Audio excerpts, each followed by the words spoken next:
Então, com relação, como eu estava falando, ó, aqui, voltando, ó, vai ter uma aba com conteúdo para ler, algum vídeo que ou da aula, ou vídeos passados aí que eu já fiz, ou algum vídeo de algum canal aí que eu acho interessante aí para vocês assistirem, né?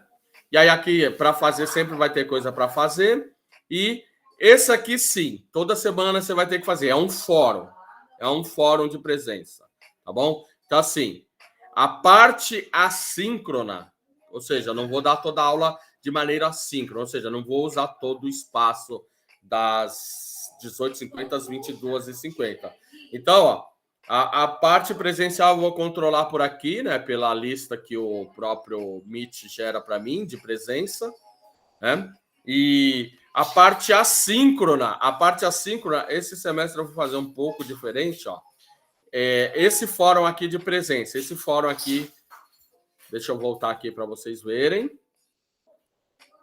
Então, ó, então aqui, ó, tem coisas para ler, que é o conteúdo que a gente vai trabalhar. Também não vou pôr conteúdo extenso, vou pôr só uma motivação, uma instigação do tema, pôr alguns links aí que eu acho relevantes, interessantes, para assistir a mesma coisa. Por exemplo, aqui só está o vídeo da aula de ontem, né?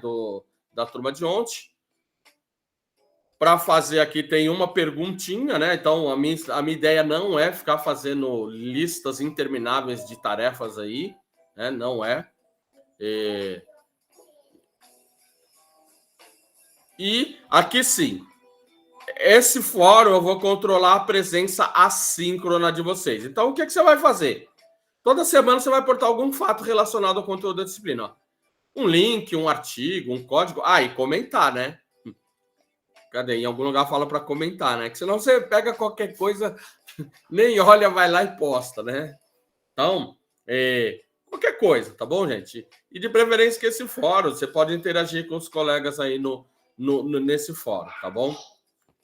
E aí sim, aqui, ó, eu vou controlar a presença das aulas assíncronas por aqui. Ok?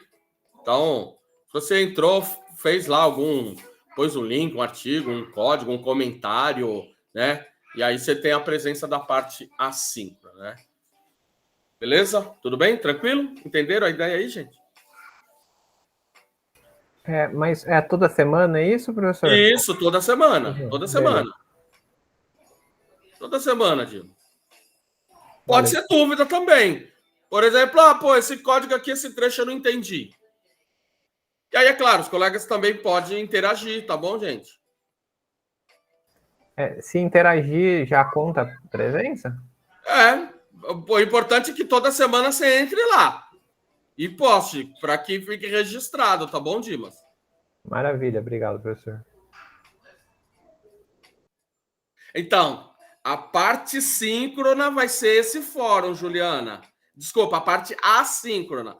A parte síncrona eu vou controlar aqui, ó. Eu tô gravando, o Meet ele me gera uma lista aqui, ó, dos participantes, tá vendo? Ó? Eu tenho como exportar essa lista aqui, ó. E aí eu vou tirar essa lista aqui, tá bom? Mas cuidado, hein, que o que acontece semestre anteriores o cara veio aqui, entrou, ficou 10 minutos, foi embora, né? Sinceramente, eu não vou ligar para isso, não, tá bom? Não vou ligar.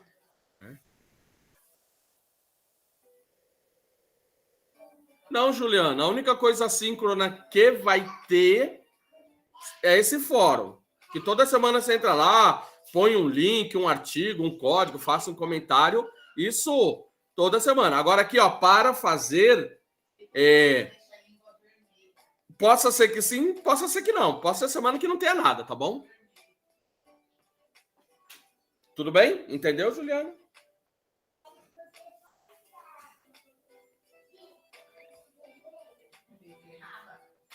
Geralmente não. Nos semestres anteriores eu não dei atividade toda semana, não, né? E é engraçado, né? Que na reunião os alunos reclamam, né? O professor dá muita atividade. E aí lá na reunião os alunos, tem professor que não põe atividade toda semana. Vai entender o aluno, né? A gente não consegue entender, né? O aluno. Não dá para agradar grego e troiano, né? Porque o professor põe atividade, o aluno reclama. O professor não põe atividade, o aluno reclama.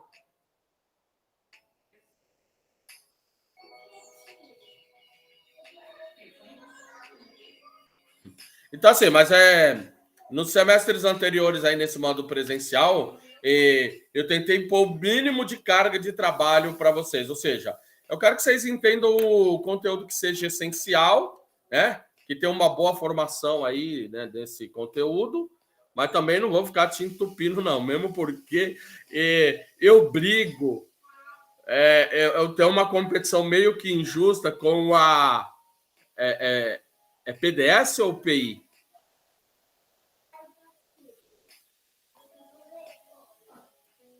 Eu tenho que aguentar as lamúrias dos alunos com relação à PI, né? Ou seja, eu sei que lá tem uma carga de trabalho tremenda, né? Eu sei que os alunos me falam. Um dia eu entrei até lá no site do professor Ivan para ver. Até eu cansei de ler lá, porque é coisa que não acaba mais, né? Mas é legal aquilo lá, é bom, é bom. Então, assim, como eu sei que vocês já têm uma carga de trabalho extremamente extensa lá na disciplina de PI, então eu suponho, assim, por exemplo, eu vou pedir para vocês fazerem um projeto. Eu vou fazer aquele monte de regra. Não, eu vou supor que tudo que você aproveitou lá, que você achou que foi bom para desenvolver, você pode trazer para mim.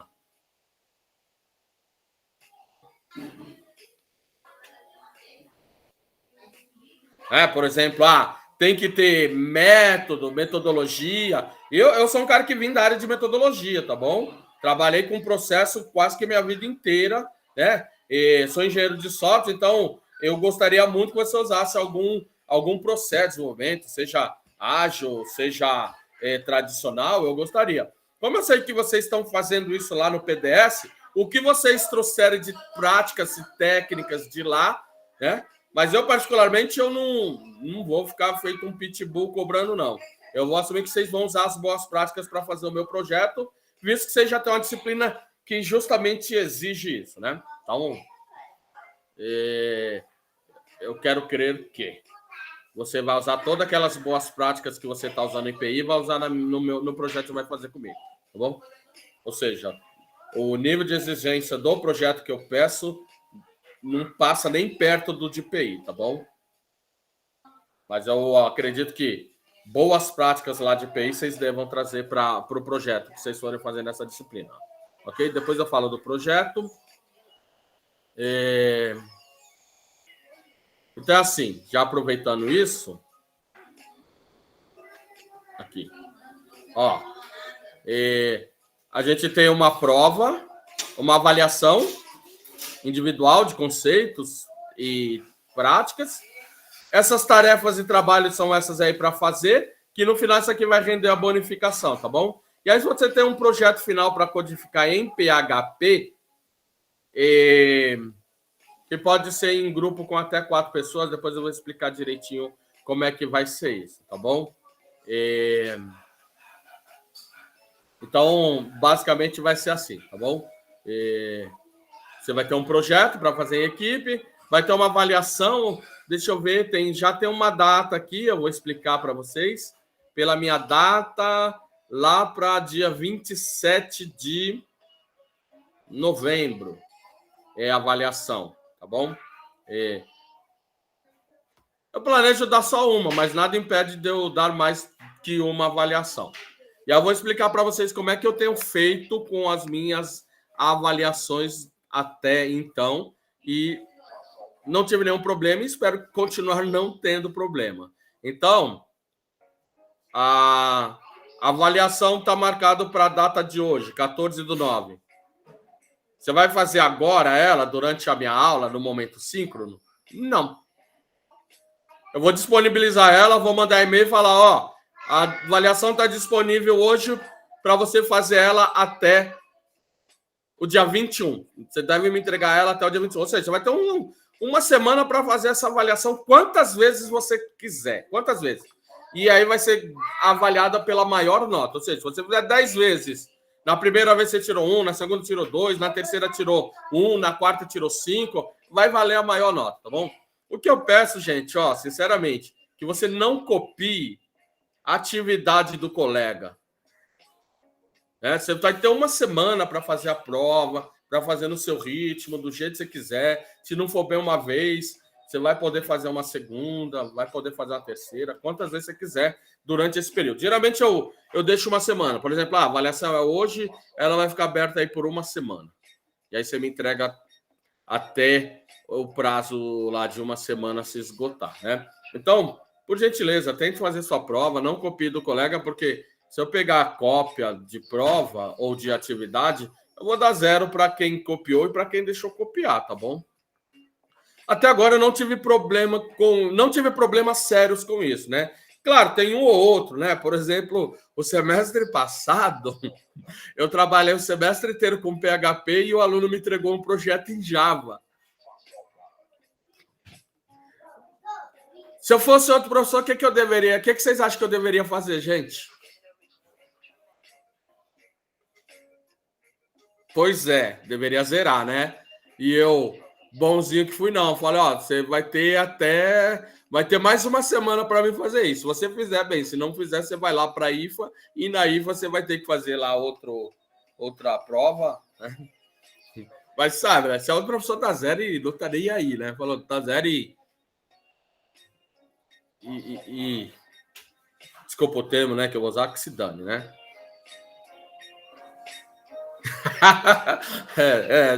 Seria mais ou menos isso, né? Seria mais ou menos isso. Então, gente, ó, pelo amor de Deus, a gente vai trabalhar com PHP. É claro que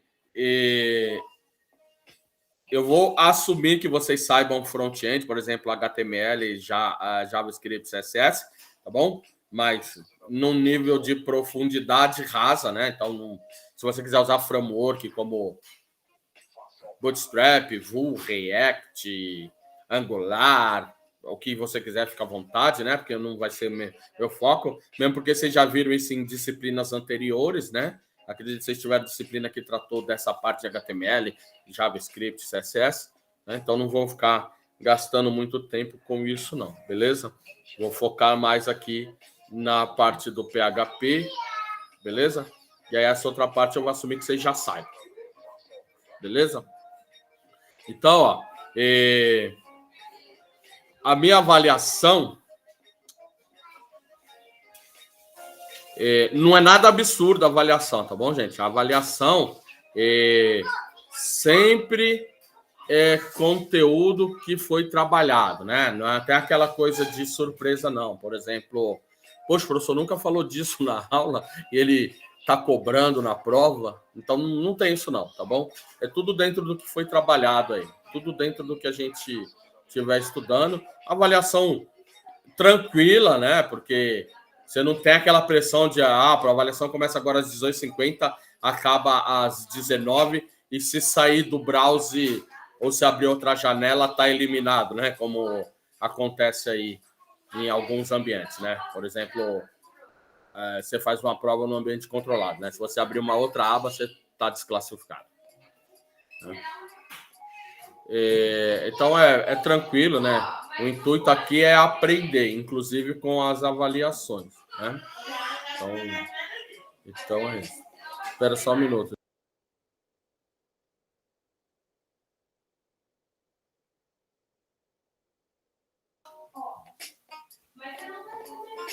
Bom, tranquilo até aí, gente? Alguma pergunta, alguma dúvida, algum comentário?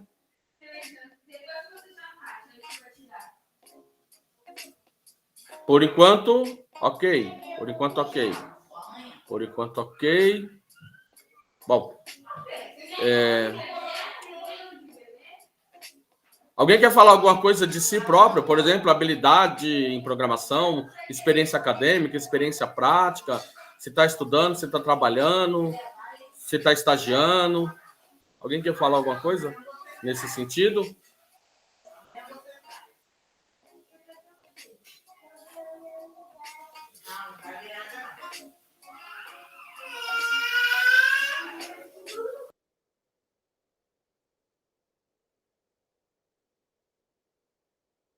Não?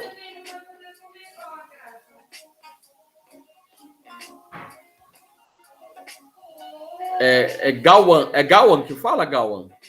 Assim mesmo? Tô certo? Tô pronunciando certo? Gawan.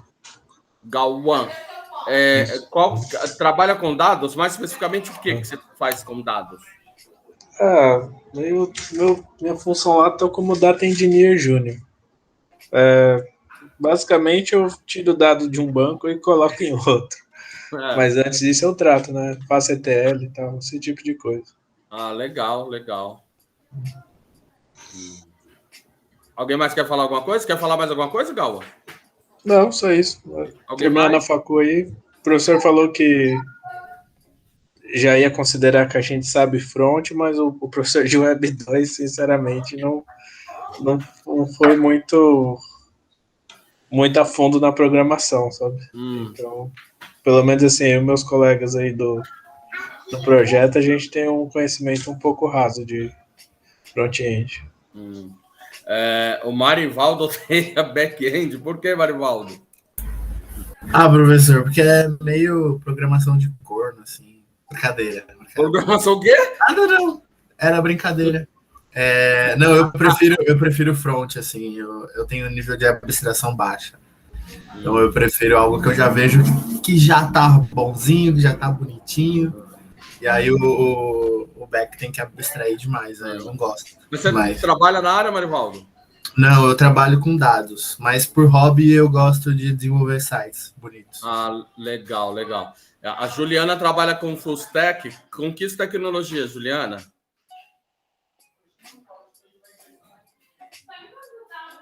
Juliana. .NET e Angular. Ok. E Carolina também trabalha com full stack. Com que tecnologia, Carolina?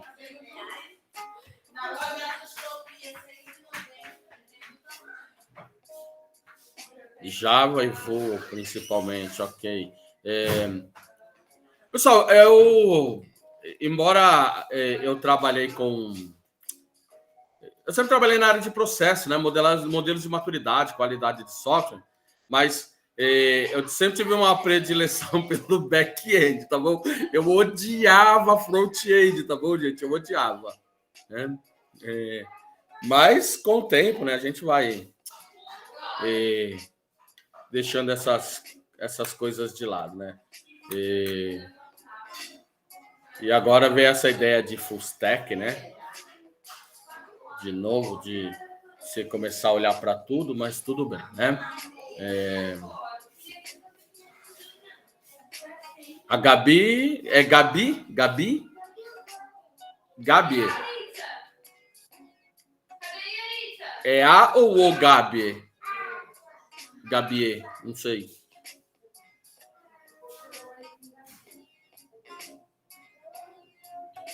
Ok. Porque ontem eu falei a Sami, na verdade era o Sami, né?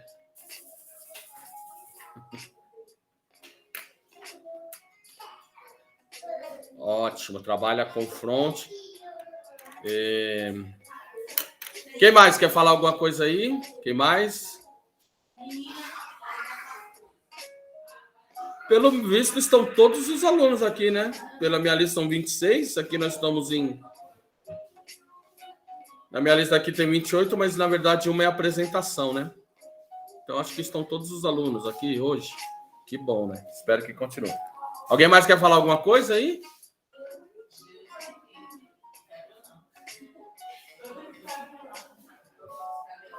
Não?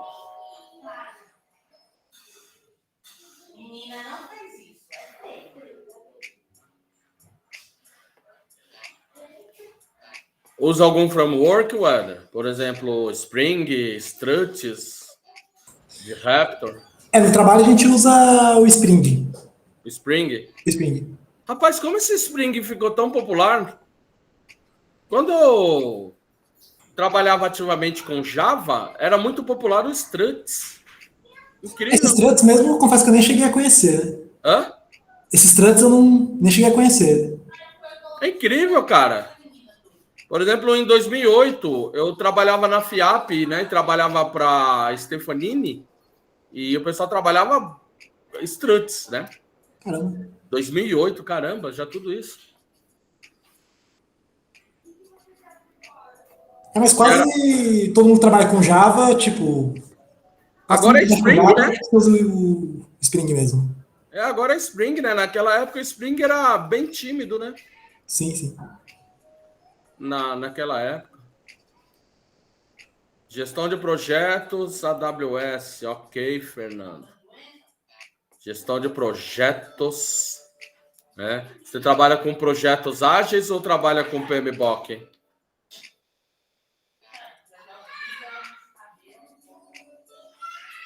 Pessoal, todos sabem, né? Ágeis e Scrum. PMBOK do PMI, né? Então, eu tive com o Ken Schwaber, que é um dos criadores do Scrum.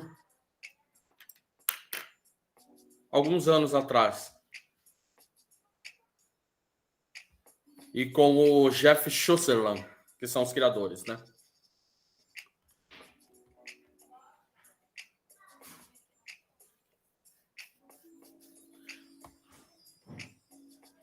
Tudo bem? Alguém mais quer falar? Ou quer escrever no chat, né? Se não quiser falar.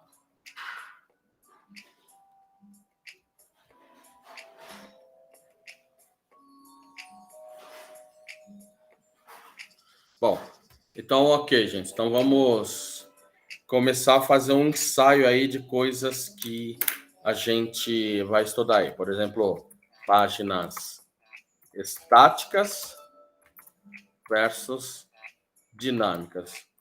Alguém quer falar um pouco sobre essas duas ideias? Páginas estáticas versus páginas dinâmicas? Antes de alguém falar, eu coloquei aqui as ferramentas, tá bom, gente? Vocês não precisam se limitar a elas. E eu esqueci de comentar uma que também é opcional, que é o Composer, tá bom? O Composer, ele funciona mais ou menos como o NPM, sabe? Vocês que trabalham aí com Node, já devem ter visto falar o Composer, tá bom? É parecido, a ideia é parecida, tá bom? Todos sabem o que é o NPM, gente?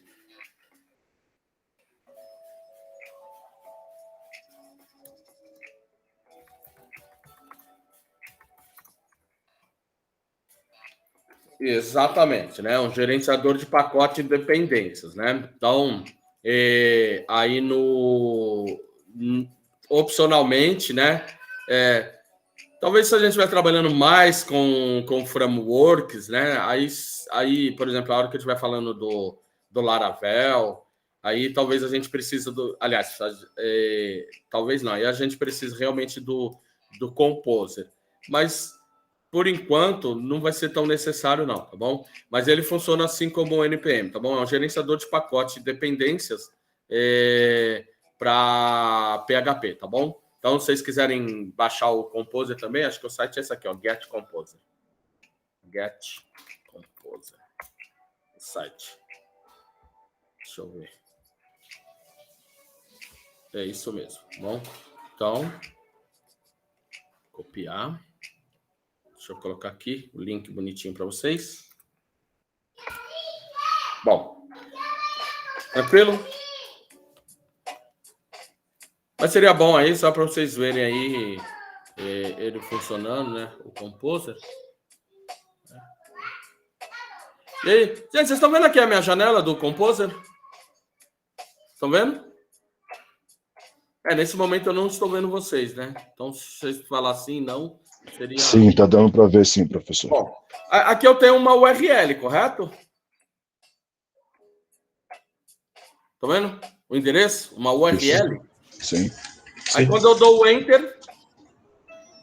Então, desse momento até eu receber a parte, vocês poderiam me descrever o que aconteceu nesse Mudou de diálogo? Mudou de cor? Não, ó. Suponha aí. Quem que falou, mudou de cor? Gauan. Gauan. Então vamos supor aí. Fala aí um link preferido, né? Mas não pode ser daqueles que você acessa com frequência, hein? Daqueles proibidos. Não, só o YouTube. Tá bom, então vamos lá. Digitei www, YouTube e deu Enter. Vocês conseguiram me descrever toda essa interação até eu conseguir ver esse conteúdo?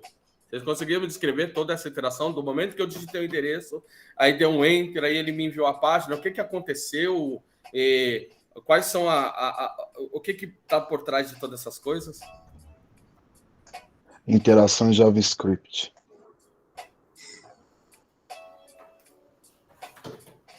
Bom, Programação de interação, né, professor? Então vamos imaginar assim, ó. A primeira coisa, alguém me definiria o que é internet ou web?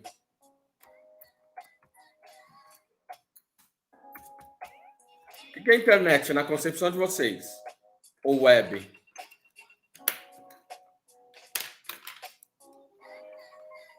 Então, não precisa ter vergonha de falar, não, tá bom?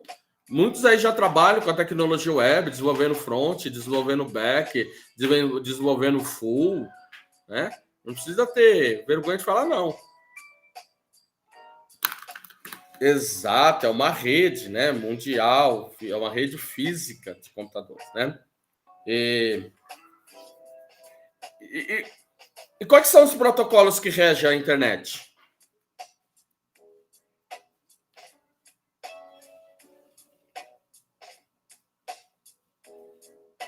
Quais são os protocolos que regem a internet? Então, quando eu penso em internet, majoritariamente eu estou pensando em que protocolos?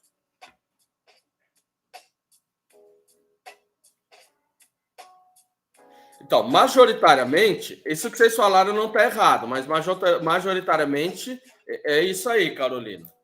TCP/IP. Então, quando eu penso na internet, eu penso numa rede composta por uma pilha, uma suíte, uma gama de protocolos dentro desta pilha que estruturalmente ficou chamada TCP/IP, né? Mas quando você pensa em TCP/IP, né, toda a rede internet ela é regida por esta pilha, ou seja, para ser chamada aí de internet tem que ter esse protocolo rodando, ou esse conjunto, ou essa pilha, né?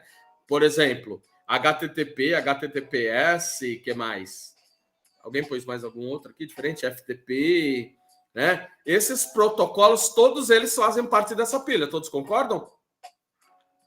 Eu não vou entrar nos méritos mais profundos de redes de computadores, mas vocês estudaram o modelo OSI. Lembra lá do modelo OSI? De camadas? O protocolo da pilha TCP/IP, eles estão organizados nessa hierarquia dentro desse modelo de camadas, só que, é claro, não é aquele modelo 7 camadas que vocês estudaram tradicionalmente do OSI, né? No modelo TCP/IP, algumas camadas estão agrupadas ou algumas camadas foram separadas por uma questão de organização aí, tá bom? Por exemplo, o modelo OSI que você estuda tradicionalmente tem 7 camadas, o TCP/IP tem 4 ou 5, né? Dependendo aí da evolução dele, né? Inicialmente tinha 4, posteriormente passou para 5 camadas, né? Então, nós não vamos entrar nos detalhes mais intrínsecos, né? Que isso é um conteúdo de rede, mas é importante a gente ter essa ideia de que as coisas acontecem e todas elas são governadas por esta pilha de protocolos aí, né? E cada protocolo aí atua em uma determinada camada, né? Por exemplo, quem me citou o UDP saberia dizer aí, Matheus, por exemplo, qual é a camada que ele atua? Ou, por exemplo, lá o HTTP ou FTP, que camada que eles atuam? Do modelo? Em qual camada? Quando você está falando uma aplicação HTTP, que camada do modelo TCP/IP você está falando? A camada mais alta, a camada mais baixa, são as camadas intermediárias? Que camadas são? Então, é importante a gente ter essa visão de quem vai desenvolver e quer tirar melhor proveito da infraestrutura onde a nossa aplicação vai ser executada, certo? Hoje todo mundo faz uma web API aí, né? Mas não tem nem ideia de como é essa arquitetura, né? Segue lá a receitinha de bolo, mas não consegue me descrever quais são os protocolos que estão por trás, como é que eles atuam, em que camada eles atuam, como é que eles fazem transparência de proxy, coisa do gênero, né? Só faz a receita de bolo lá, né? Bom, e se você fosse falar em que ano que a internet começou, alguém chutaria e dizer que ano? Década de 60? Década de 60.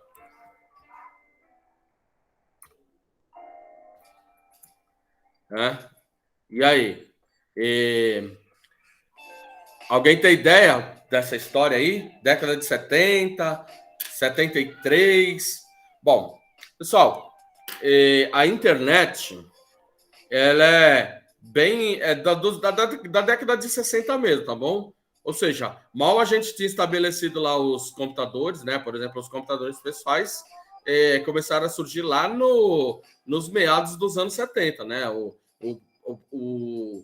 processador 464, né? O PDP, esses processadores são da década de 70, né? Ou seja, naquela época, o pessoal ainda estava preocupado muito com a computação de grande porte, né? Mainframe, coisa do gênero, mas já estavam preocupados com como trocar dados entre esses hosts, né? Então, assim, a primeira transmissão de dados foi em 68, lá na Califórnia, né? Então,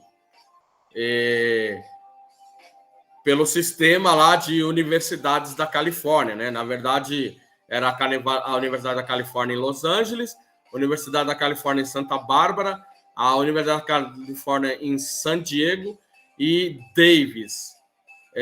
Na verdade, eu falei ontem Berkeley, mas Berkeley só se juntou depois, tá bom? Na verdade, a primeira transmissão aí da internet que se fala, né? Na verdade, ocorreu aí em 68 aí com esses 4 hosts aí interligados aí, né? Então tinha uma questão assim, né? Por exemplo, o nome internet ele foi construído ao longo da história, tá bom, gente? Ele foi construído ao longo da história. Então, teve ARPANET, DARPANET e vários outros nomes, né? ARPANET, DARPANET foram os nomes mais populares, né? Que eram encomendas do governo, né? Para as academias desenvolverem protocolos de comunicação que permitisse interligar centros acadêmicos e militares para troca de informações seguras, né? Então, ó, só para você ter ideia, a primeira transmissão realmente aconteceu lá, né? Nesses anos aí, né? Lá nas universidades da Califórnia. E pasmem, a IBM não quis participar desse projeto de transmissão de dados aí entre esses hosts, porque ela achou que era uma grande bobeira na época, né? Para vocês terem ideia. E aí, gente, então a UCLA tinha lá a sua rede com o seu conjunto de protocolos, a Santa Bárbara lá tinha a sua rede com o seu conjunto de protocolos que era diferente do da UCLA, a Universidade de Davis tinha outro conjunto de protocolos. Então, note que para chegar num ponto em que conseguisse trocar dados entre esses diversos protocolos que não se conversavam, precisou-se de muito estudo, né? Então, isso aí foi acontecendo ao longo da história aí, né? Os nomes foram evoluindo, né? Porque, assim, a ideia de internet é interligar redes, né? Por exemplo, pegar a rede lá da NASA, ligar com a rede da Universidade de Berkeley, ligar lá com a rede da Xerox. Então, por isso que se chamou internet. Mas isso aí foi uma construção ao longo do tempo, tá bom, gente? E mais, era um conjunto de protocolos muito proprietários, né, que foram convergindo para protocolos dentro de padrão, com o surgimento desses órgãos, como a OSI, a ISO, a I3E, IANA e todas as outras mais, certo? Então, o TCP/IP, para vocês terem ideia, surgiu nos anos 70, né? Surgiu nos anos 70. Mas a internet é dos anos 60, como é que eles trocavam dados? Na verdade, aquele monte de protocolos já existiam, mas foram sendo remodelados até chegar a combinar esse nome aí, né? TCP/IP nos anos 70, né? A evolução de outros protocolos que vigoravam antes, né? E mais, por exemplo, e o www? Isso é só anos 90, né? Pra vocês terem ideia, o www é só anos 90, gente. Ou seja, quase 30 anos depois, né? Como é que era a internet antes do www, gente? Como é que era?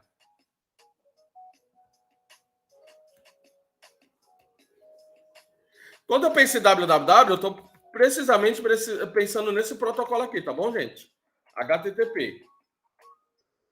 Era só terminal e se limitava à troca de arquivos, certo, Galwan? Ou seja, eu me conectava numa máquina para copiar um arquivo de lá para cá. Era isso. Não era mais que isso, tá bom, gente?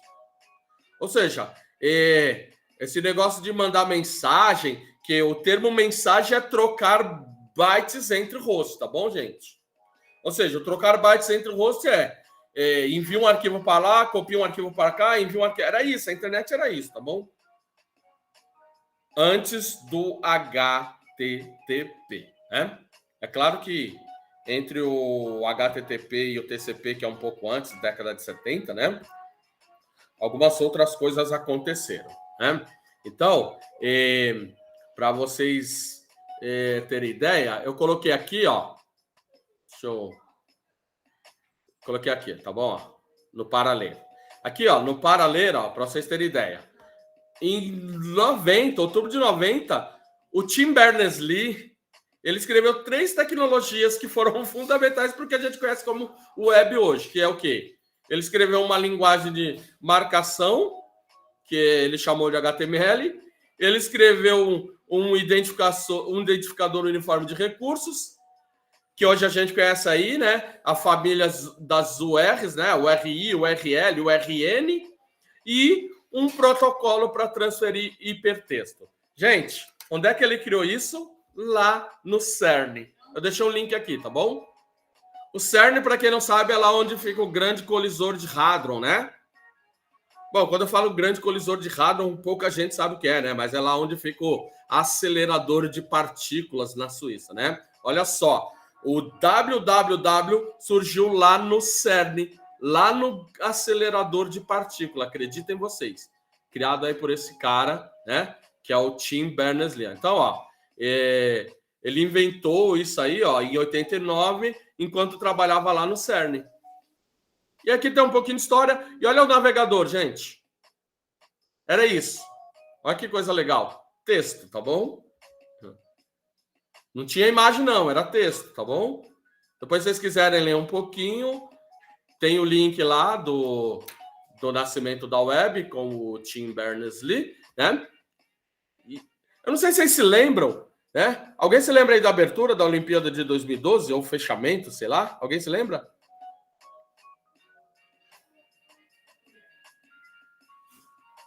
Foi lá na Inglaterra, né? Não sei se vocês se lembram. A Olimpíada de 2012 foi na Inglaterra. E um dos grandes homenageados que teve... Eu não tenho certeza se foi na abertura ou no encerramento, que minha memória não é tão boa assim, mas ele foi um dos grandes homenageados, como um dos maiores cientistas britânicos, né? Ou seja, o cara construiu o www, né? Ou seja, um grande invento aí, né? E num grande centro de ciência que era o CERN, lá onde fica o acelerador de partícula, né? Que é o grande colisor de Hadron, né?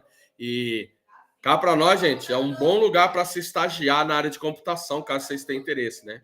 O único problema é que você vai ter que ir lá para a Suíça, né? Se você quiser trabalhar ou estagiar no CERN. Tem vagas legais na nossa área lá, né? Então, ó, aqui tem um link, depois se vocês quiserem dar uma lida melhor, né? Então, ó, antes dos anos 90, a internet se limitava a trocar arquivos, né? Ou seja, você conectava num host para trocar arquivo, conectava em outro host para trocar arquivos, ok? Tudo bem?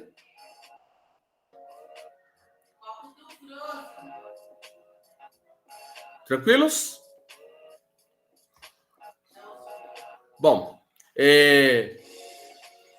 coisas que talvez eu saiba, deva saber, né? TCP/IP, né? Eu vou associar sinônimo. Sinônimo de serviços e recursos. Bom, primeiro vamos lá. Quando a gente pensa na internet, a gente pensa numa gama de serviços. Cita aí alguns serviços que são muito populares na internet, gente. Serviços. Quando você pensa em serviço na web, quais são os serviços mais populares? E-mail. Então vamos lá, Éder. Quais são os protocolos TCP/IP que estão associados com o e-mail, Éder?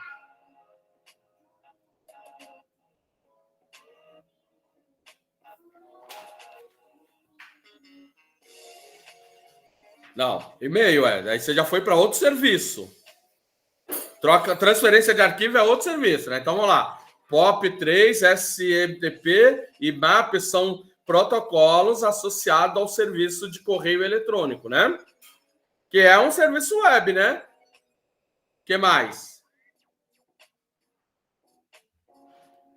Serviço de correio, serviço de transferência de arquivo, né? Por exemplo, FTP, né? O que mais? Tradução de nomes? Tradução de nomes, né? O que mais? Serviços como Telnet, né? O que a gente chama hoje de acesso remoto ao terminal, né? É isso, gente? E existe uma gama muito grande de serviços, né? Mas o serviço que mais se popularizou aí foi o serviço de www. Então, é quase que comum o usuário, de maneira geral, associar à web apenas o serviço de www, ou seja, páginas. Mas não é só isso, né?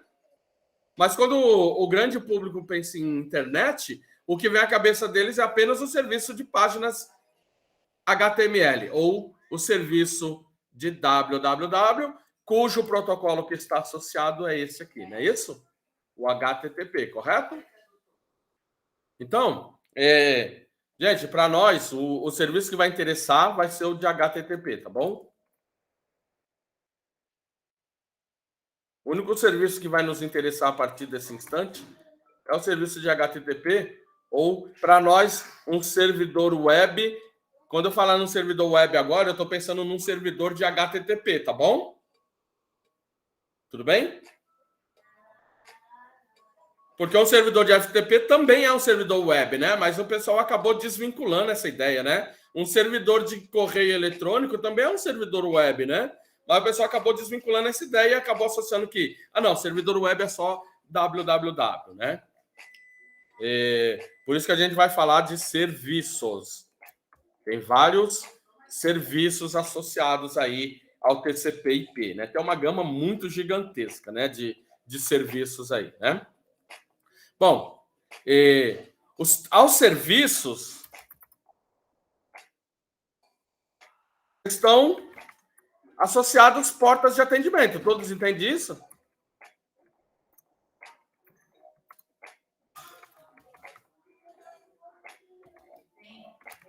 Ou escuta, né? Por exemplo, o serviço de HTTP está escutando qual porta? Por default. 80. Exato, 80.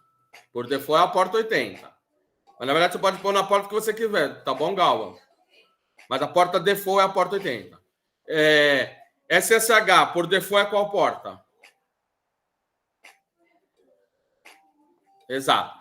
Bom, se você consultar na internet, tem lá lista de portas bem conhecidas, né? E aí tem uma lista enorme de portas bem conhecidas, né? Por exemplo, se você pesquisar na internet, né? Portas TCP/IP bem conhecida, né? Bem conhecidas. E aí vai aparecer uma lista aí, ó, das portas mais conhecidas, tá vendo? Por exemplo, isso segue um padrão, tá bom, gente? Aqui, ó. IANA. Então, por exemplo, ó, a porta 7, que é uma porta de eco, é uma porta muito conhecida. A porta 13, que é a de data e hora. A porta 20, que é a de FTP. A porta 21, que é a que vocês estão acostumados, né? a porta 22 de SSH, a porta 25 aí de correio, né? A porta... Deixa eu pular. Essa porta aqui era muito popular, né? Principalmente para quem usa o mundo Linux, né? A porta 43 de Ruiz. Essa porta aqui do Gopher já foi muito popular. A porta Finger. Alguém já deu um Finger aí? Finger é parecido com o Ruiz, né? Embora hoje não são tão populares essas portas, mas são portas que já foram muito bem conhecidas, tá bom, gente? Opa! Aqui. Então, ó, por exemplo, a porta 80, que é a do HTTP. Vamos pegar lá, deixa eu ver outra porta popular. A 79, não, a 79, não, a 23. Vamos lá, pulei a 23. Por exemplo, a porta 23, que é a do Telnet. Vamos ver lá. Uma outra porta, ó. A porta 143, que é do IMAP. A 50 e pouco, 53, deixa eu ver, 53, cadê? 53, que é do DNS. Deixa eu ver aqui. Mais alguma porta.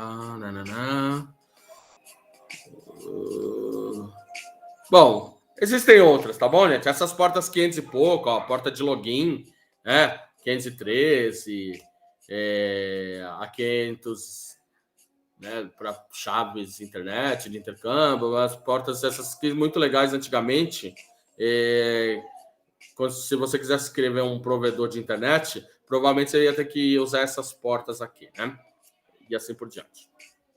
Bom, as portas bem conhecidas, elas estão abaixo de 1024, tá bom, gente? Acima de 1024 existem outras portas, por exemplo, acho que a 1234, né? Cadê?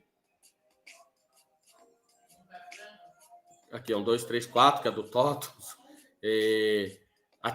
A 3306, né? Cadê? 3306 do MySQL e assim por diante, né? Então, essas são algumas portas bem conhecidas aí, né? Elas são padronizadas aí pelo IANA, tá bom, gente? É importante essas coisas. E note que, não sei se você percebeu, ó, existe ela na versão TCP e na versão UDP, tá bom? Isso faz diferença, né? Tá bom? Alguém saberia a diferença do TCP para o UDP?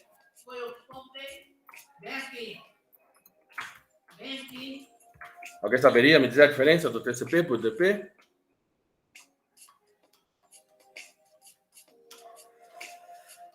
Na verdade, não é bem isso, tá bom, Gavo?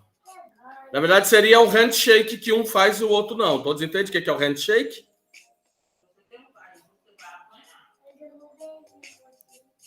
Eu fiz um trabalhinho disso não lembro de segurança, acho que foi. Mas não. Para mim era só que um era bom para aplicativos de mensagem, que a mensagem chegava na sequência e o outro... Por exemplo, o DP é um serviço de datagrama não confiável, ou seja, manda o pacote, se chegar, chegou. Não tem nenhum controle, certo? Isso. O TCP ele faz todo aquele acknowledge sim acknowledge, né? Que é o sim ACK que você vê lá que você estuda lá na sequência de instruções de handshake, né? Então você entende o que é handshake, gente?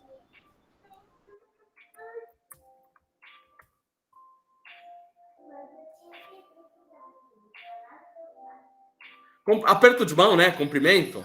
Ou seja, quando eu mando uma mensagem TCP, eu preciso avisar que eu vou mandar e o cara lá precisa me dar um ok de que ele está esperando, certo? E aí ele começa a fazer toda essa negociação. Vou mandar. Vou mandar tantos bytes. Aí o cara lá, ok, estou esperando tantos bytes. Mandei tantos bytes. O cara lá, recebi tantos bytes. Não recebi. Ou seja, ele fica fazendo esse controle, né? Por isso é Transmission Control Protocol, né? Protocolo de controle de transmissão, né? Já o DP não, ele simplesmente manda. Se chegar, chegou. Se não chegar, não chegou. Tudo bem? Grosseiramente falando, tá bom, gente? Agora, tecnicamente, é essa sequência de sinais que são trocados, né? Que precisa ter um sim ACK na sequência que não tem no UDP, ok? Não tem esse controle da transmissão. E Em alguns casos isso é preferível. Por exemplo, você quer fazer um jogo, você quer mandar uma cena do jogo, é melhor mandar por UDP do que TCP/IP. Porque você manda muitas cenas por segundo, se você perder uma cena, você não vai nem perceber. Esses jogos multi-usuários massivos, em que você está toda hora perdendo tomada de jogo, mas você nem percebe que você perdeu uma tomada que não influenciou no jogo. Já percebeu isso, por exemplo? Counter-Strike? Já jogaram Counter-Strike? Ou algo do gênero? Esses jogos multi-usuário massivo. Qual que é o popular agora? Desses multi-usuário massivo? LOL? Não. Code? Não sei. Não lembro. Né? Mas algum tempo atrás era o Counter-Strike, né? O pessoal fazia grupo para jogar lá nas Lan House Counter-Strike, né? Bom, então, isso é importante, gente. Quando eu uso o TCP/IP, o conjunto de protocolos aí, ele está associado a um serviço, e esse serviço ele é disponibilizado num conceito de porta, né? E aí tem as chamadas portas bem conhecidas, né? Que, na verdade, essa porta é um canal de comunicação, todos entendem? Por onde os dados trafegam, todos entendem?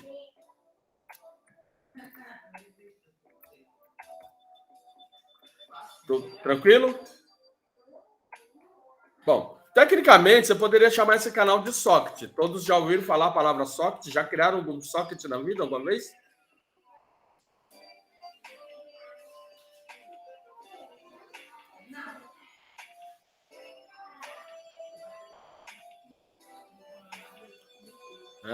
Então, eu vou apelar para um desenho aqui agora. Assim, e os dados que estão passando no socket, geralmente a gente chama de string, certo? Então, ó, deixa eu abrir aqui um Jamboard, uma lousa iterativa.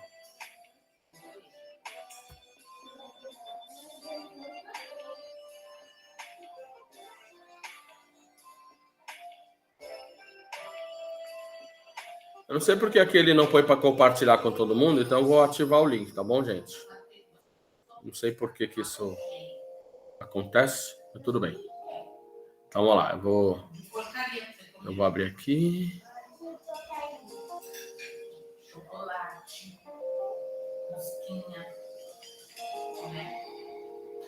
Peraí, eu fiz coisa errada aqui. Caramba.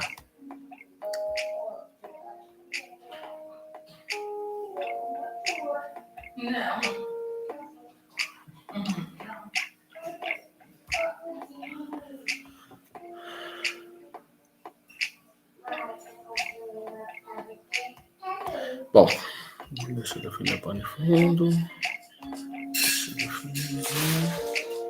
Bom, pessoal, aqui, ó, é o seguinte, ó.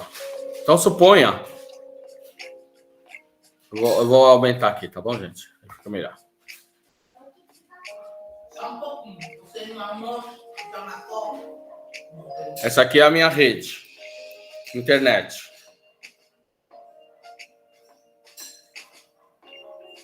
Essa aqui é a minha rede internet. Então, a internet é sinônimo de TCP/IP, certo? E aí aqui eu tenho alguns hosts. Eu tenho alguns hosts aqui, né?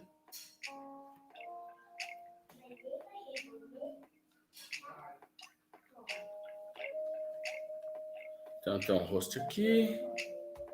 Deixa eu desenhar um outro host aqui.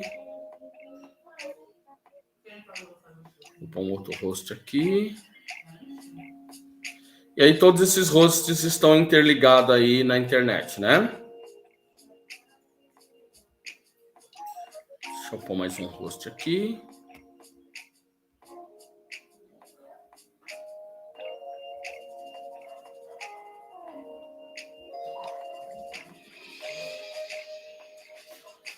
E aí aqui eu tenho os hosts, né? Então, vamos aqui.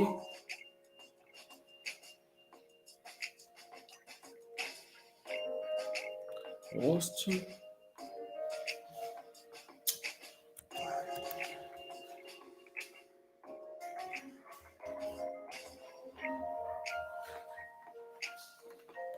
E aí,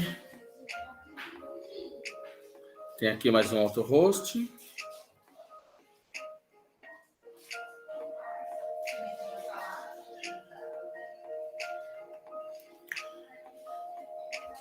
Tudo bem, gente? Deixa eu diminuir. Deixa eu diminuir só um pouquinho aqui. Bom, aí eu vou chamar esse host aqui, ó.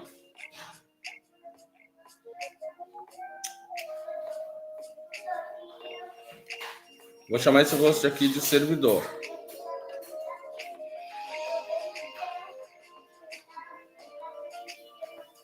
E vou chamar esses outros hosts aqui de cliente, tudo bem?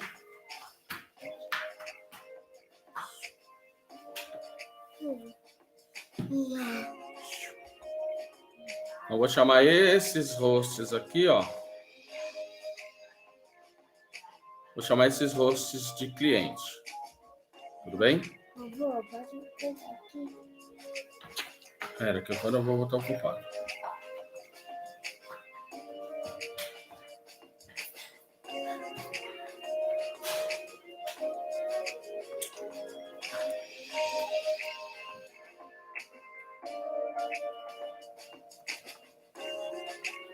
Aí, eu vou fazer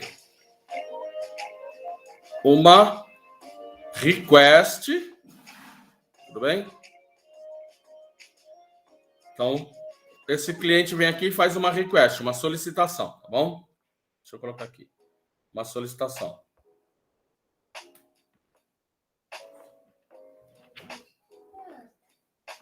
Então, deixa eu botar aqui, ver a carinha de vocês.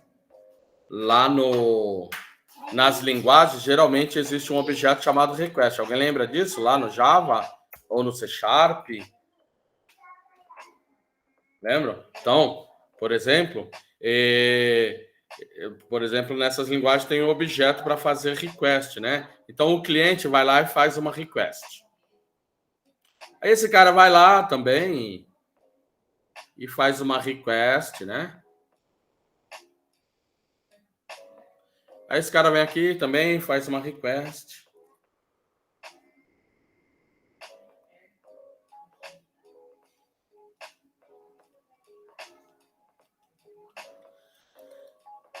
Aí esse cara vai lá também e faz uma request, né?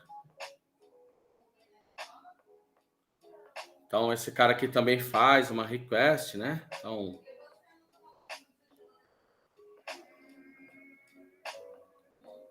todos esses caras aqui vão lá e fazem uma solicitação, né?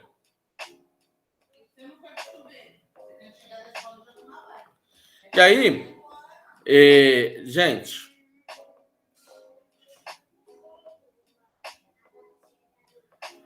o cliente faz uma request, certo? Ao servidor. Tudo bem? O que isso quer dizer? Que quando ele faz essa request, ele precisa passar o endereço e a porta. Então, ele está batendo em alguma porta aqui, certo? Vamos supor que é a porta 80, que é a de HTTP, mas poderia ser uma outra porta, tá bom?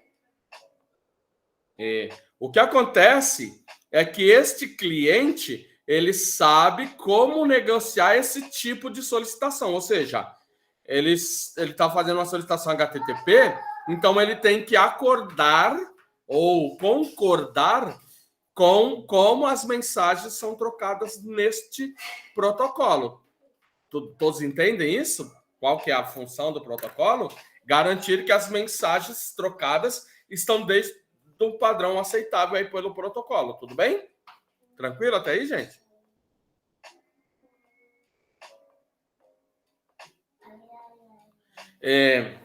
Neste conceito, para mim, o cliente é um aplicativo.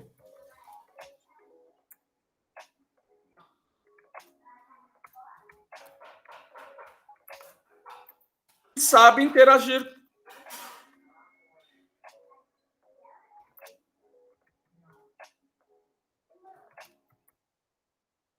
O que eu digo quando sabe interagir? O que eu quero o que eu quero dizer como sabe interagir como servidor, gente? O que eu quero dizer com isso? O cliente é um aplicativo que sabe interagir com o servidor. O que eu quero dizer com isso?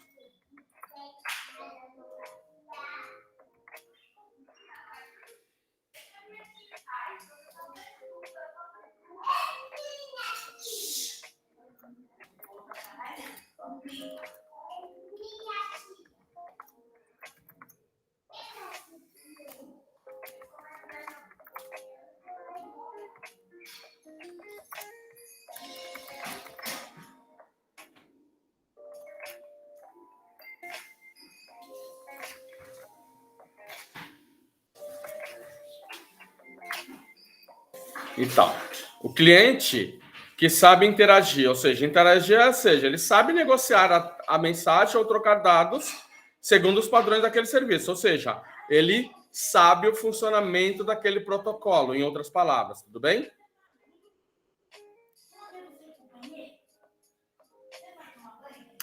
Tudo bem? Ou seja, é um programa que sabe como aquele protocolo funciona, ou seja, ele sabe que tipo de mensagem trocar. Tudo bem? E o servidor é um aplicativo também.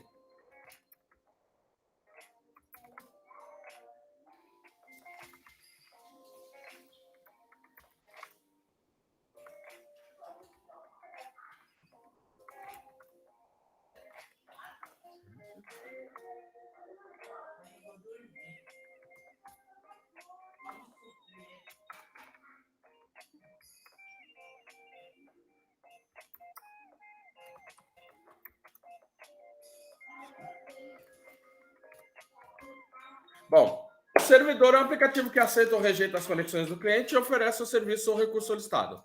Bom, eu usei duas palavras bonitinhas, serviços e recursos, tá bom? Depois eu volto nisso, recurso. O que eu quero agora é dizer o seguinte, dentro desse ponto de vista, se eu te perguntar, por exemplo, numa avaliação, me dê um exemplo de um software da categoria cliente HTTP, que software vocês me diriam que é um cliente de HTTP?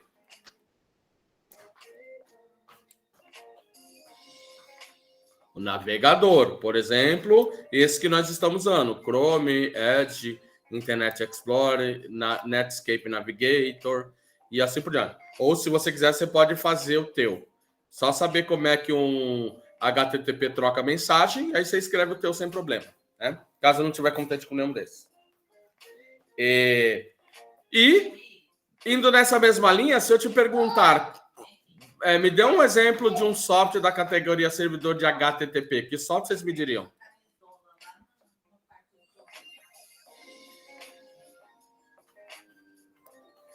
Pode ser o que eu falei que nós vamos usar, gente. Ó, o Apache HTTPD é um, tá bom? E alguém conhece algum outro? Por exemplo. Mais algum? Alguém conhece mais algum além desses dois? Na aula de Java, vocês usaram qual servidor de HTTP, gente?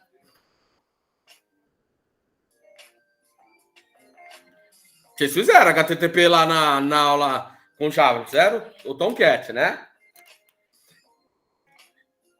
Glassfish.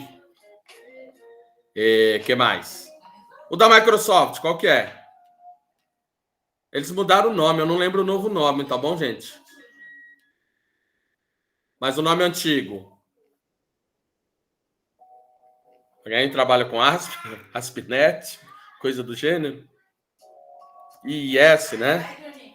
Gente, mudou o nome, eu não lembro o nome novo do Microsoft. Tudo bem? Então, ó. Só que tem uma pequena coisinha, né? Por quê? Tradicionalmente, por exemplo, Apache, NGINX e IS, o IS nem tanto, né? Bom, pode ser o IS, tudo bem. Eles foram feitos para suportar páginas estáticas e não dinâmica. Por exemplo, por que eu não uso o Apache HTTP para servir Java? Porque ele não suporta. Então, eles foram lá e construíram um outro que suportasse processar as solicitações dinâmicas lá em JSP, JSF, coisas do gênero, né? E aí, na verdade, eles nem quiseram chamar isso de servidor, chamaram de container, né? Mas, na verdade, esse container tem um servidor de HTTP embutido, esse cara tem um servidor, né? O pessoal chama isso de servidor de aplicação, né? Por quê? O servidor de aplicação, ele serve, além de HTTP, serve outras coisas também, né? Por exemplo, no padrão Java EE, ele serve lá dentro do modelo lá de objetos dessa arquitetura, né? Então, e mais, por exemplo, no caso do PHP, o PHP é apenas um motor para processar páginas dinâmicas que precisa rodar com algum desses caras. Por exemplo, se você usar o IIS, você vai ter que instalar o PHP, configurar para ele funcionar bonitinho com o IIS. Se você instalar o Apache separado do PHP, você vai ter que configurar. E eu nunca usei esse aqui, tá bom, gente? Mas, por exemplo, Genlib, vocês já acessaram o Genlib? O Genlib é esse aqui, né?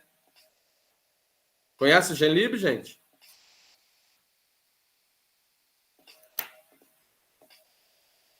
Genlib é lá um site onde você pode baixar o livro que você quiser, né? E de vez em quando você ganha alguns vírus malware também de lá, tá bom, gente? Vocês ganham uns vírus de lá do Genlib, né? Por conta e risco. Por exemplo, Genlib. Deixa eu ver aqui.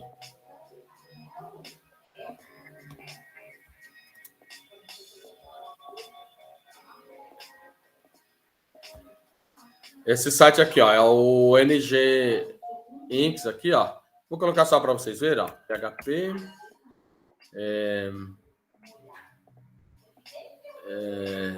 Como é que eu ativo o controle mesmo? É Shift-I, Ctrl-Shift-I.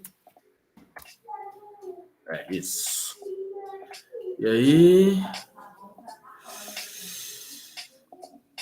qual que é a tecla? Gente, deu um branco. Qual que é a tecla? Deixa eu ver aqui. Networks. Ctrl-R.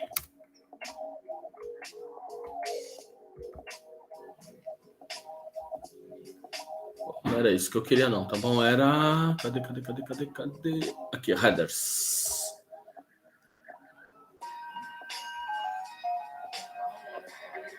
Tá vendo, ó? O servidor aqui, ó, dos caras é esse, tá bom? É o NGINX. Só para vocês terem ideia aí, tá bom? E aí, ó, posso baixar aqui, por exemplo, ó.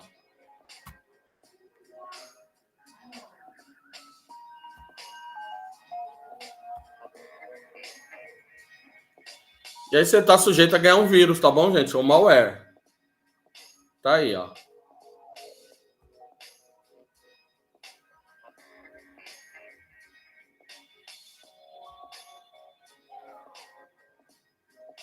Tá aí. Quem não conhecia, por conta e risco, tá bom? Depois eu vou cortar essa parte aqui da gravação.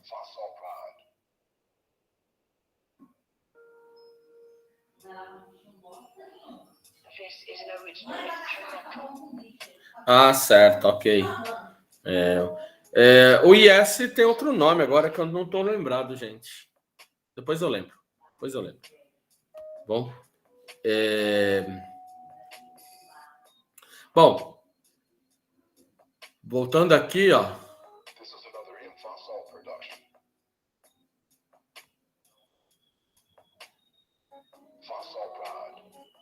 Aqui, esse não é esse, não. É esse, né? É esse. Então, ó, E cliente é uma aplicação que sabe solicitar um recurso ou um serviço.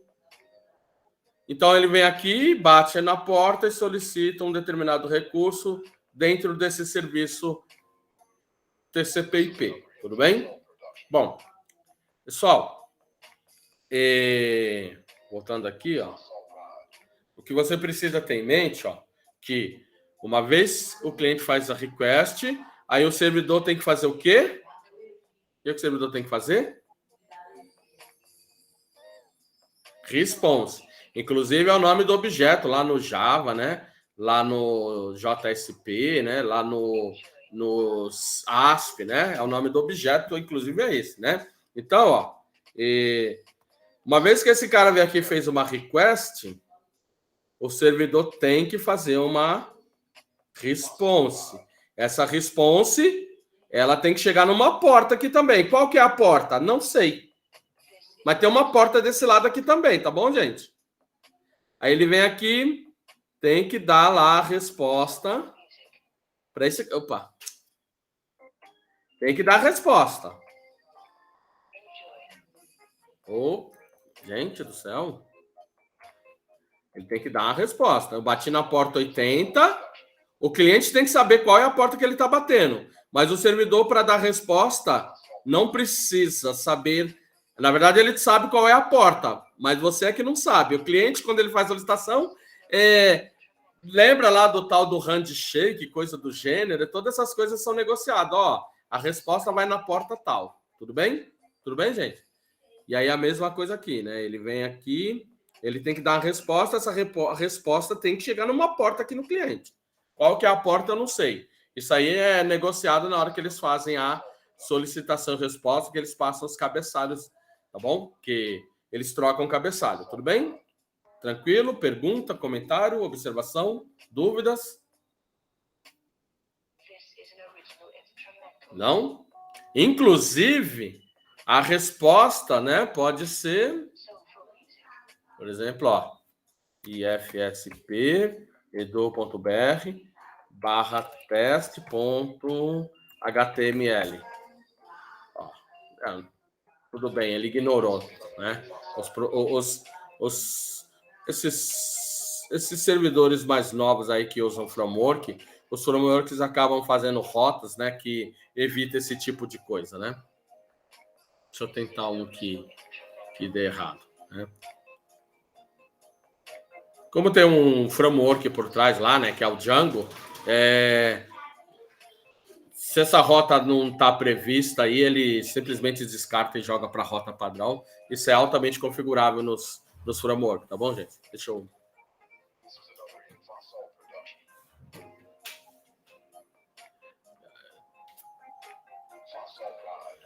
Bom, voltando aqui um pouquinho no desenho.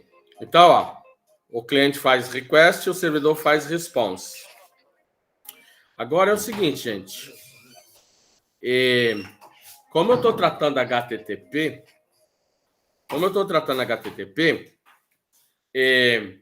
por default, a resposta padrão é HTML, tá bom? Tudo bem?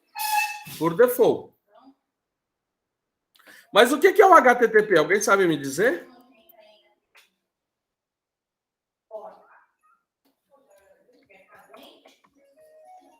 Alguém sabe me dizer?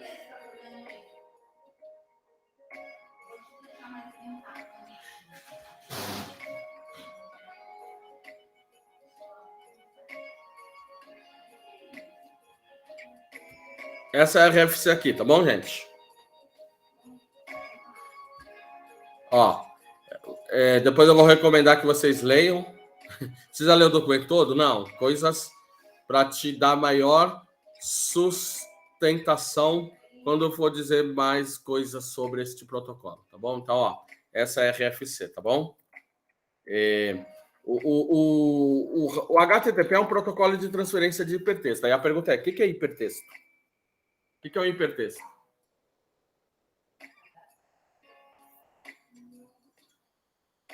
HTML. O que significa HTML, Gabriel?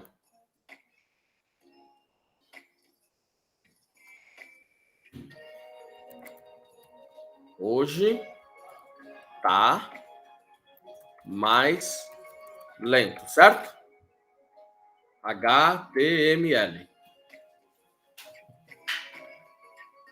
Ô, gente, é brincadeira, hein? Hoje tá mais lento, é brincadeira, tá bom? É uma linguagem de marcação de hipertexto, tudo bem? Como colocou ali o Éder. Bom, pessoal, HTML é um texto com marcações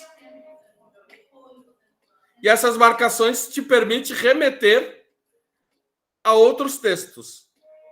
Essas remissões é o que a gente chama de hiperlink. Hoje ninguém mais fala hiperlink, né? Fala só link, né? Mas na minha época, quando começamos a usar a internet, era um hiperlink, né? Ou seja, um hypertexto era um texto com hiperlink. Só. Então, somente. Hoje é muito mais que isso, certo? O negócio evoluiu tanto que aí vem aquela história de estático, dinâmico, estático, né? Acho que deixa eu lembrar uma página bem estática aqui, ó. Como é que é? Iguita. Eu acho que é isso, com.br. Alguém conhece essa página? Iguita? Tá vendo? Essa é uma página estática. Qual que é a interação do cliente com o servidor? Ó, vai lá, pega esse HTML e copia para cá. Qual foi a última vez que essa página mudou? 1910. Brincadeira aí, deixa o Belete ouvir eu falar isso que ele me arranca o pescoço. Mas entende a ideia do estático, gente? O nível de interação é baixo ou nulo. A única interação que você tem é faz o request, o servidor te dá a resposta um arquivo HTML, tudo bem? E a pergunta é, quando eu estou vendo o arquivo está no servidor ou está na minha máquina?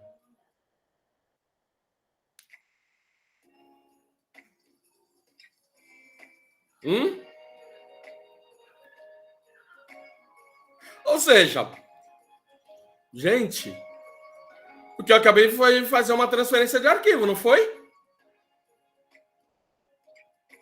Ou seja, fui lá no servidor lá do Iguita, copiei essa página, ela foi copiada para o meu cache, né? Ou Internet Temporary, ou Temporary Internet File, não é isso? E o que eu estou vendo está na minha máquina, não é isso? Ou seja, o que ele fez foi copiar um texto metido à besta, né? Que tem alguns hiperlinks, né? Tudo bem? Mas isso aqui que eu estou vendo está aqui no meu cache. Tudo bem, gente? Todos compreendem isso? Olha só. O HTTP nada mais é que um FTP metido à besta, né? Ou seja, o que você tá vendo tá na tua máquina, foi copiado para o cache. Foi copiado para o cache. Tudo bem? Tranquilo? Tranquilo até aí? Isso é importante. É importante. Por quê? Uma vez que esse conteúdo foi copiado para mim, para minha máquina do cliente, o vínculo com o servidor foi cortado. Todos compreendem isso, gente? Uma vez que eu fui lá, ele me devolveu, acabou o vínculo.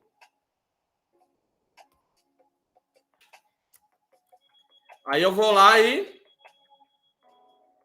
faço isso de novo. Para o servidor, essa é a segunda vez que ele está indo lá?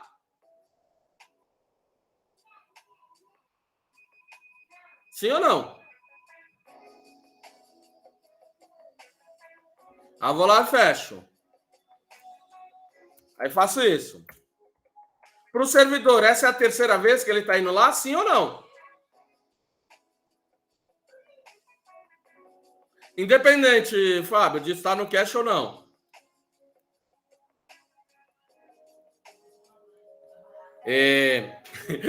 Porque se está no cache, ele não foi lá, certo? Concorda? Então vamos assumir que não tem cache. Vamos supor que não tenha cache. Vamos supor que não tenha cache. Aí eu fui lá e entrei na página Iguita. Ah, beleza. Aí fui lá e de novo entrei na página Iguita. Aí fui lá de novo e entrei na página Guita. Para o servidor, é sempre uma nova conexão, certo? Por quê? Por quê? Por que para o servidor é como se fosse sempre uma nova conexão? Ou seja, ele não guarda nenhuma relação da request anterior com a próxima. Ou seja, para ele, é como se fosse uma nova solicitação que poderia ter vindo de qualquer outra máquina, ok? Ele nem sabe que está vindo da mesma máquina. Nem sabe. Ou seja, para ele é uma nova request. Bom, eu já começo a ver problema nisso. Alguém consegue ver o por que é um problema?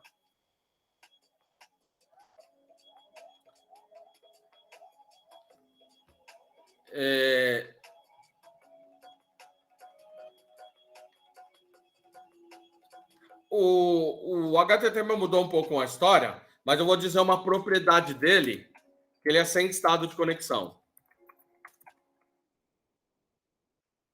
O que isso quer dizer? Uma vez atendida a solicitação, ele te desconecta. Você nunca está conectado. Por exemplo, eu estou transmitindo o Meet para vocês. Uma vez que ele me mandou essa janela, qual é a sensação de conectado que eu tenho se o protocolo não tem estado de conexão?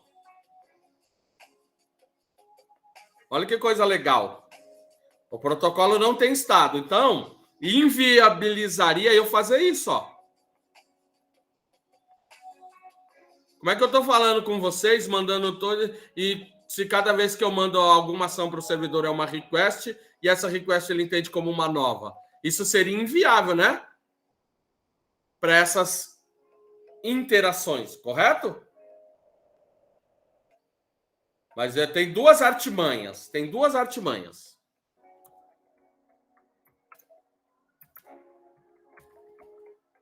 Ou seja, essas duas artimanhas concordam.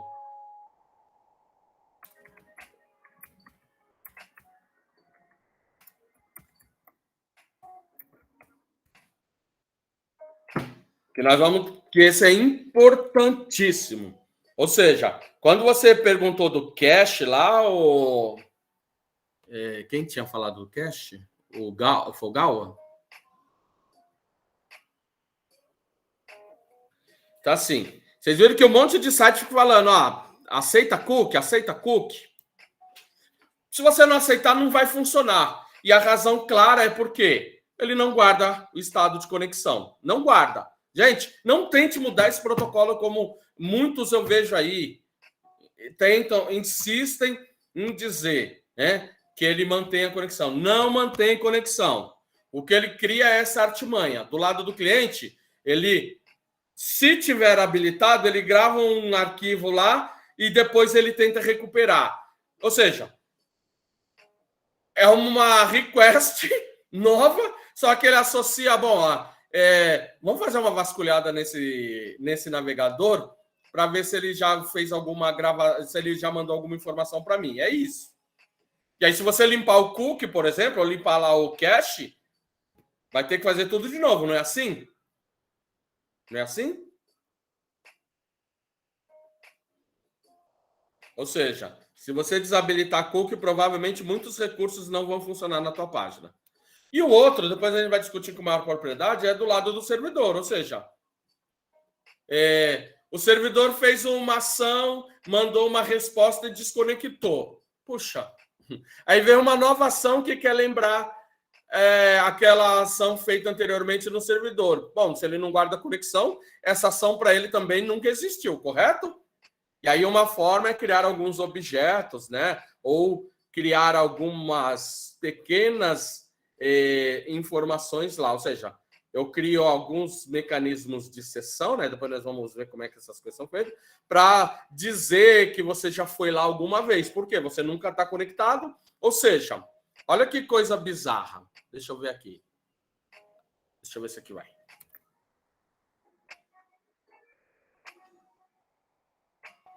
Eu vou sair aqui. Olha só. Eu só tenho essa sensação de estar conectado porque existe lá no servidor um mecanismo que a gente chama de gerenciamento de sessão que guarda informações referente às ações que eu estou fazendo aqui no cliente. Ou seja, quando eu faço ação que se reflete lá no servidor, ele coloca essas informações lá no servidor, né? Ou seja, né? Ele faz uma manutenção do estado. Mas você não está conectado, ele só mantém o estado persistente através de objetos ou qualquer coisa aí, né? Como, por exemplo, um dicionário em que ele coloca algumas informações, como o nome do usuário, a senha, coisa do gênero. Ou seja, em tese, eu não estou conectado lá. Eu tenho alguma informação lá que, por exemplo, se eu for de novo, ele falou, pô, esse cara já veio aqui, ó, tem um objeto instanciado associado a ele. É isso.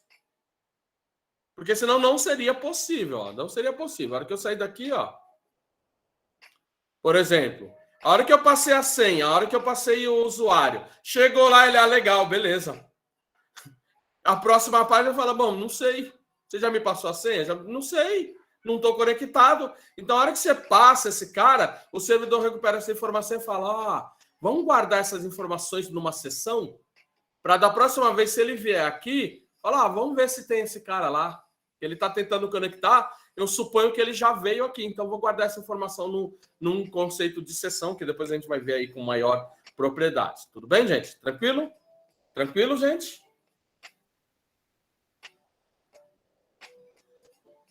Porque senão seria impossível acontecer comércio eletrônico na web. Não seria possível, porque ele não guarda o estado da conexão. Ou seja, cada vez que você manda informação, a resposta, depois que ele der essa resposta, você já não teria mais nenhum vínculo, ou seja, o servidor não lembraria que você já foi lá. Então, ele precisa de, pelo menos, esses dois mecanismos, né? Os cookies no cliente e a session lá no servidor, né? E aí eu tenho um problema. Por quê? Eu consigo controlar as ações do cliente, gente? Consigo? Controlar as ações lá no cliente? Não. Por exemplo, se o cliente falar, não vai gravar cookie aqui, aquele recurso não vai funcionar, simplesmente porque aquele recurso depende dessa lembrança. E se o servidor não gerar uma sessão, idem. Ou seja, o cliente está fazendo uma ação que depende de alguma coisa feita lá no servidor que ele já não lembra mais porque ele foi desconectado. Ok? Mas a minha pergunta é, por que o HTTP não mantém a conexão, gente? Alguém chutaria? Alguém tem alguma hipótese? Por que assim?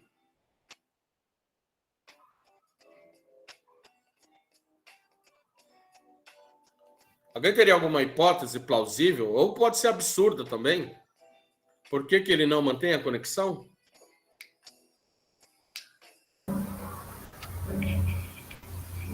Ele é um protocolo só, ele não tem ação.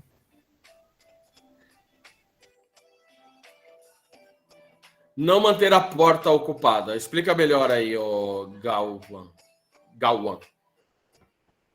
Eu penso que ele é um servidor, ele está esperando várias solicitações na mesma porta, né? Exato. Se ele mantém, ele só atende um cara. Imagine só, tá todo mundo tentando acessar o Google, aí o Google, cada vez que recebe uma solicitação, ele segura aquele cliente lá, né? Já pensou nisso? Sim. Aí ele não vai atender outro, né? Sim. Pensando só em uma única porta, sim.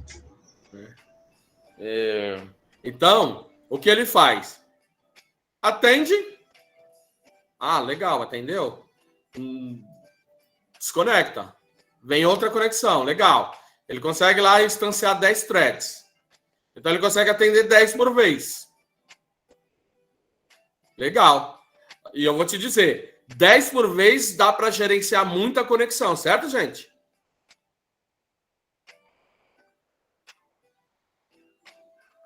Por exemplo, quando você instala o MySQL, acho que por default ele coloca 5, não é isso? Por vez?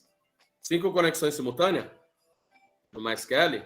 Quando você instala o MySQL por default, não é isso, gente? Alguém já instalou? Lembra dessa informação lá no MySQL? Que também é um servidor, né? Só que é um servidor de banco de dados, né? Ou seja, tem um monte de clientes lá de banco de dados tentando acessar o servidor de banco de dados. Se ele começar a pendurar lá, né? Um monte de conexão, ele vai começar a fazer o quê? Rejeitar. E aí a rejeição tem uma que é intencional. Já ouviram falar? Uma rejeição intencional? O que significa essa sigla? Eu só sei que é um ataque, mas não lembro a sigla. É denial of service, negação de serviço. Lembra que no começo da aula eu falei que serviço era uma palavra-chave? Lembra? Quando eu associei o TCP, eu associei serviço, não é isso? Então agora, né, denial of service.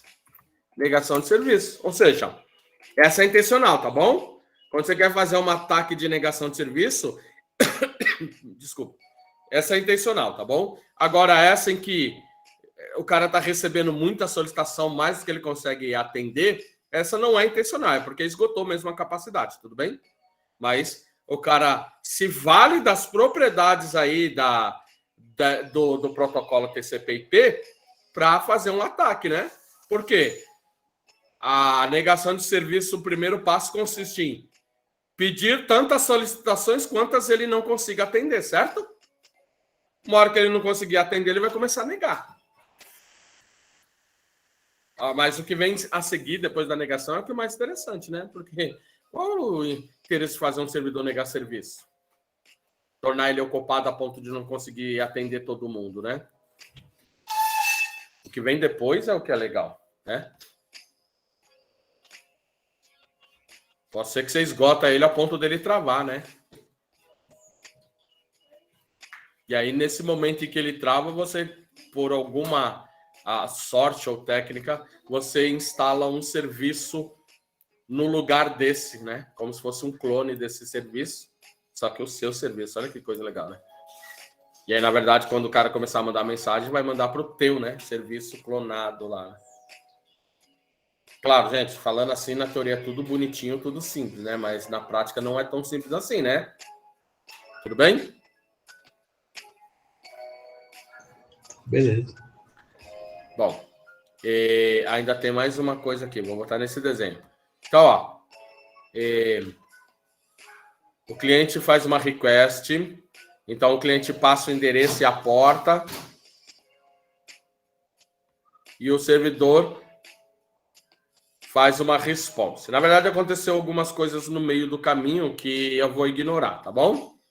Por exemplo, o que é que foi que o cliente pediu para o servidor?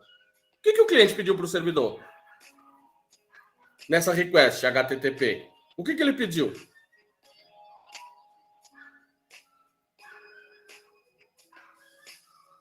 Uma página? Em tese é uma página, mas se você pensar que o HTTP é um protocolo de transferência de arquivo, poderia ser outra coisa, não poderia? Poderia ser qualquer arquivo, não poderia? Sim, imagino que sim. Eu estou supondo que é uma página HTML, correto? Mas poderia ser um arquivo exe, poderia ser um PDF, não poderia? Sim. Uhum. Esse arquivo nós estamos chamando de recurso. Tudo bem? Ou seja, quando você faz uma request, você está solicitando um recurso. Aí entra a ideia das URLs. O que é uma URL, gente? O que é uma URL? Endereço na web. É o endereço. Alguém lembra a sigla? Alguém lembra? Resource locate. Olha só, o URL significa localizador de recursos uniformes. Olha só, recursos é o R da URL. E o URI, identificador. Na verdade, o URL e o URN pertencem às famílias das URs, tá bom? Que são os recursos uniformes, tá bom? No caso do I é o identificador de recurso, no caso do N é o names, né? Nomes aí de maneira uniforme, assim por diante. Tudo bem? Isso é importante porque depois eu vou pedir para vocês olhar a RFC, não lembro a RFC da URL, mas é 700 e pouco, se não me engano. Não, 39... Não, essa aqui, RFC. Essa aqui. Vou pôr aqui, tá bom? RFC. Todos sabem o que é uma RFC, gente?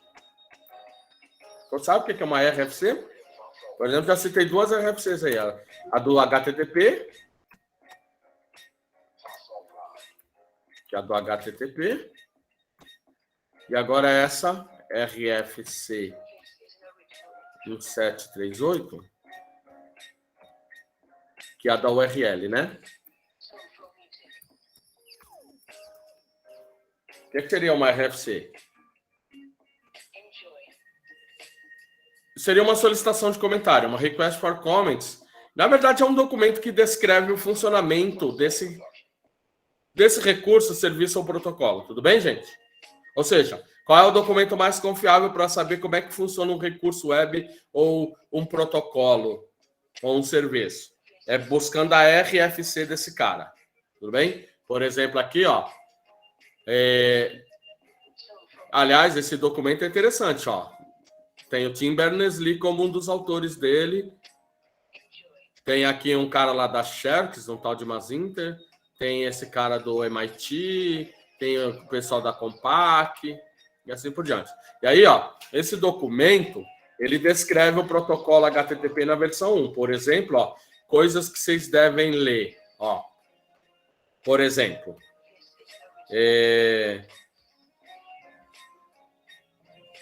o identificador de recurso dentro dessa HTTP, ou coisas que vocês não sabem lá, ou, por exemplo, da onde vem, o que é o erro 404? Tá vendo aqui, ó? São os status code. Cadê? Status code, categoria informacional, categoria de sucesso, redirecional. Tá vendo, ó? Erro no cliente, tá vendo, ó? 400, né? Ó, 404, tá vendo? Not found. 403, forbidden. E assim por diante. E o status 500, tá vendo, ó? Aqui tá a descrição desses caras, ó. Erro no servidor 500, tá vendo? Ó, vocês já devem ter visto essas coisas, né? Erro 500, erro 400, né? Ou quem já escreveu, por exemplo, um código lá no Node, começa, ou a Jax, testa lá se o status é 200, né? Já viu isso? Se o status é 200? Para prosseguir com a ação lá, no Node ou no Ajax? Alguém lembra disso? Ou seja, todas essas informações estão aqui, ó. Por exemplo, status 200 lá é o successful. Significa que a request foi bem sucedida, tá vendo? E assim por diante. Outra coisa interessante aqui, ó, no HTTP, por exemplo, são as... Opa.